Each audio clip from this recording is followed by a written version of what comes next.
ഇത്? എന്ത് ബഹളം ഇത്? ബാക്കിയുള്ളവർക്ക് ഇവിടെ ഇരിക്കണ്ടേ? സിദ്ധു അല്ലേ ഇപ്പൊ അവിടെ നിന്നത്? എവിടെ? സിദ്ധു അല്ലേ സിദ്ധു അവിടെ നിന്നോണ്ട് പേപ്പർ ചുറ്റി എറിഞ്ഞോണ്ടിരുന്ന്. എന്തെന്ന്? ശിവ നീ കണ്ടില്ലേ? ശിവ നീ സിദ്ധു അവിടെ നിക്കണ കണ്ടില്ലേന്ന്? ആവോ എനിക്കറിയാൻ പാടില്ല. എനിക്ക് എന്തിന്റെ കേടായിരുന്നു? ഒരു ആവശ്യമില്ലാണ്ട് വല്ല ഇടിയും കിട്ടി. എനക്ക് ഒന്നുമില്ല പോടന്ന്. അമ്മായിക്ക് എന്തായിരുന്നു പ്രശ്നം? അമ്മ എന്തിനാ എന്നെ കിടമ്പത്തി അലറിയത്? അല്ല നീ എന്തിനാ അലറിയത്? അമ്മ അലറിയോണ്ടല്ലേ ഞാൻ അലറിയത്. അപ്പൊ സിദ്ധു എന്തിനാ അലറിയത്? ഞാൻ അലറില്ലല്ലോ. എന്റെ പൊന്നളി എനിക്കൊന്നും അറിയത്തില്ല. അമ്മ ഇവിടെ കിടന്ന് എന്തൊക്കെയോ പറഞ്ഞോണ്ടിരിക്കുക. ഞാൻ എന്തൊക്കെ പറഞ്ഞ? സിദ്ധു അല്ലേ അലറിയിട്ട് അവിടെ നിന്ന് അങ്ങോട്ട് ഓടിയത്. ഇതൊക്കെ ഏത് കഥ? സത്യം പറയാ. ഞാൻ സത്യം പറഞ്ഞല്ലോ, എനിക്കൊന്നും അറിയത്തില്ല. ഒറ്റ വിട്ടിട്ട് ഞാൻ വന്നല്ലേ ഇങ്ങോട്ട് ഇപ്പോ. അയ്യോ ഒറ്റയാടിന് വന്നതാ. ലച്ചുവേ നിനക്കൊരു കാര്യം അറിയണോ? സിദ്ധു ആ കഥവിന്റെ പുറകെ നിന്ന് നിന്നെ പേപ്പർ ചുരുട്ടി എറിഞ്ഞോണ്ടിരിക്കായിരുന്നു. ഞാനാ? എന്തിനാ അമ്മ വെറുതെ കള്ളം പറയാൻ? അത് ശരി. അപ്പൊ നീയാണല്ലോ എന്റെ തലയിലേക്ക് പേപ്പർ ചുരുട്ടി എറിഞ്ഞത്. വന്നേ വേണ്ട. ഞാൻ അങ്ങോട്ട് വരും. വേണ്ട. ഇവിടെ നിൽക്കണോ? മര്യാദയ്ക്ക് അവിടെ നിൽക്കും.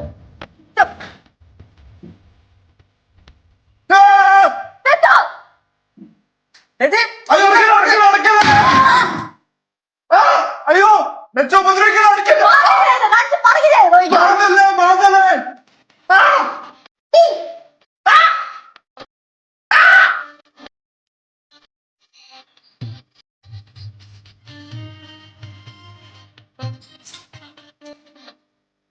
എല്ലാരും ഇവിടെ ഉണ്ട്.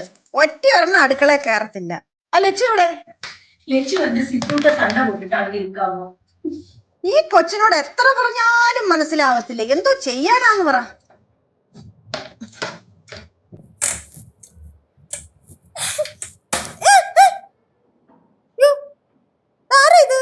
അമ്മ കൈ പാത്ത് സൊല്ലുങ്ക. ഇത് കേശുവിന്റെ കൂട്ടുകാരൻ സുജിത്ത് അല്ലയോ? സുജിത്ത മോളായിരുന്നോ? അല്ല കയ്യെ പിടിച്ചപ്പോഴേ വിറവുള്ളി പോലെ ഇരിക്കുന്നു. ശരിയാണല്ലോ മടല് വിട്ട് വരുന്നുണ്ട്. അമ്മൂമ്മക്ക് മനസ്സിലായി ഞാനാന്ന്. എന്നിട്ട് ചുമ്മാ എന്നെ കളിയാക്കാൻ പറയുമല്ലേ? അല്ല മോളെ, സത്യമായിട്ടും എനിക്ക് മനസ്സിലായില്ല. അല്ല മോളിപ്പോ മരുന്ന് വഴിയാന്നോ? ആന്റി കഴിക്കാൻ എന്തെങ്കിലും ഉണ്ടോ? ഭയങ്കര വിശപ്പ്. അയ്യോ മെർലിൻ ഇന്നേക്ക് സ്പെഷ്യൽ എല്ലാം ഒന്നും ഇല്ലപ്പാ. സ്പെഷ്യൽ ഒന്നും ഇല്ലെന്നല്ല, പച്ചക്കറി പോലും ഇല്ലെന്നേ ഇവിടെ. ഓ പാവം മെർലിൻ തനക്ക് ചോദിച്ച സ്ഥിതിക്ക് മെർലിനെ തലേ ദിവസത്തെ കഞ്ഞി ഇരിപ്പുണ്ടോ? എടുക്കട്ടെ. എനിക്ക് കഞ്ഞിയൊന്നും വേണ്ട. എനിക്കിനെ കടിച്ചു പറിക്കാൻ പറ്റിയ വല്ലതും വേണം. അയ്യോ എന്നാ പിന്നെ അമ്മൂമ്മ ഒരു കാര്യം ചെയ്യുമ്മ, തേങ്ങ കൊണ്ടുപോയി പൊതിച്ചിട്ടേ മടലോട്ട് കടിച്ച് പറിക്കിട്ട്. നിനക്ക് അത്ര കടിച്ചു പറിക്കാൻ വല്ലതും വേണമെന്നുണ്ടായിരുന്നെങ്കിൽ വീട്ടിൽ നിന്ന് വന്നപ്പോ ഫ്രിഡ്ജിൽ നിന്ന് എടുത്തോണ്ട് വരണമായിരുന്നു. ചിക്കനോ മട്ടനോ എന്താന്ന് വെച്ചാ. അതേ മെറിനെ കൊണ്ടുവരണമായിരുന്നു. എന്നിട്ട് വീട്ടിൽ പറയണമായിരുന്നു മരുമോനെ പൊരിച്ചും കറി വെച്ചും കൊടുക്കാനാന്ന്. തന്നിട്ടന്നെ ബെസ്റ്റ്. എന്നിട്ട് വേണം ഡാഡിയെ നിർത്തി പൊരിക്കാനായിട്ട്. അത് പറഞ്ഞപ്പോഴാ എങ്ങോട്ടൊന്നും പറഞ്ഞാ വന്നേക്കുന്നേ. കണ്ടിപ്പാ ചൊല്ലിരിക്ക മാട്ട ഇങ്ങേക്കിന്ന്. ഡാഡി വീട്ടിലില്ല. അങ്ങനെ പറ. പക്ഷെ നിന്റെ ഡാഡി ആയതുകൊണ്ടേ പറയാൻ പറ്റൂല. നീ മനസ്സിൽ പറയുന്നവരെ പുള്ളി കണ്ടുപിടിച്ചെങ്കിൽ വന്നു കളയും. ഏയ് ഡാഡി ഇന്നലെ പോയി, അതുകൊണ്ട് ഇനി വരാൻ ചാൻസ് ഇല്ല. ഓ സേഫ്. എന്നാ പിന്നെ മമ്മീനെയും കൂടെ ഇങ്ങോട്ട് കൊണ്ടുവന്നുവിടായിരുന്ന? മമ്മിയോട് ഞാൻ പറഞ്ഞതാ ഇങ്ങോട്ടാ വരുന്നേന്ന്. മമ്മിക്ക് മന്നെന്ന ആഗ്രഹം ഉണ്ടായിരുന്നു, പക്ഷെ പേടി. എന്തായാലും ഒരു ദിവസം മെർലിന്റെ ഡാഡി ഉള്ളപ്പോ ഞങ്ങൾ ഇടിച്ചു കയറിയെന്ന് വരും. അതെ അതെ, അതിനോട് ഞാൻ യോജിക്കുന്നു. ഞാനും അത് പ്ലാൻ ചെയ്യുന്നുണ്ട്. അതെ അതെ. അപ്പൊ പിന്നെ നിങ്ങൾ എല്ലാവരും കൂടെ എപ്പോഴാന്ന് വെച്ചാൽ ഇടിച്ചേറി അങ്ങോട്ട് പോണതാണ് നല്ലത്. എന്തായാലും ഞാൻ വരത്തില്ല. ഞാൻ ഇവിടെ വീട്ടിൽ വല്ലതും കാണും. ചേട്ടാ മെർലിൻ ചേച്ചിയുടെ ഡാഡിയുടെ കയ്യിൽ തോക്കൊക്കെ ഉള്ളതാ. ചേട്ടൻ വരാതിരിക്കുന്ന തന്നെ നല്ലത്. நம்ம போகும்போது ஒரு தட்டுல வெஜிடபிள்ஸ் ஃப்ரூட்ஸ் பூவு எல்லாமே சேர்த்து கொண்டு போலாம். അയ്യോ ഇത് മാത്രമാക്കണ്ട ആന്റി. കുറച്ച് മല്ലിപ്പൊടി, മുളക് പൊടി, ഉപ്പ്, ഒരു കോഴി അതിനോട് കൊണ്ടിട്ട് നമുക്ക് ചിക്കൻ കറി വെക്കാം. என்ன சிவா இது? நான் கல்யாணம் பேசுறதுக்கு தட்டு எடுத்துட்டு போற விஷயம் சொன்னேன்.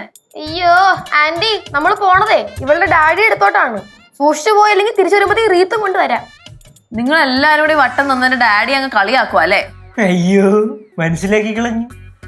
ചേട്ടാ ചേട്ടൻ പെട്ടെന്ന് വലുതാവാൻ നോക്ക്. അപ്പൊ ചേട്ടന് കല്യാണം കഴിക്കാം. ഓ എനിക്ക് വലുതാവണ്ടായേ. എന്താടാ അങ്ങനെ ഒരു ടോക്ക്? ഞാൻ നിന്റെ തലയിലാവുന്നുള്ള പേടിയല്ലേ നിനക്ക്? അയ്യോ ഞാൻ അങ്ങനെ വെച്ചല്ല. ഞാൻ ഈ തമാശക്ക് നമ്മളിങ്ങനെ പറയുന്നേ. മെർലിനെ ചുമ്മാതാ, തമാശയൊന്നുമല്ല. നീ ശ്രദ്ധിച്ചോ ഈയിടെയായിട്ട് ഇവര് നിന്റെ കാര്യത്തിൽ തീരെ ശ്രദ്ധയില്ല. നോ ഡെഡിക്കേഷൻ, നോ അറ്റൻഷൻ ഒന്നും ഇല്ലല്ലോ അല്ലേ? ഞാനും ശ്രദ്ധിച്ചിട്ടുണ്ട്.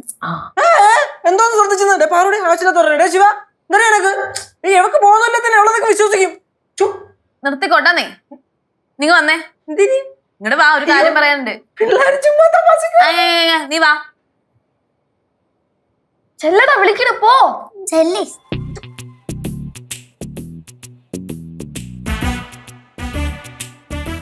ചേട്ടന്റെ കാര്യത്തിൽ തീരുമാനമായി.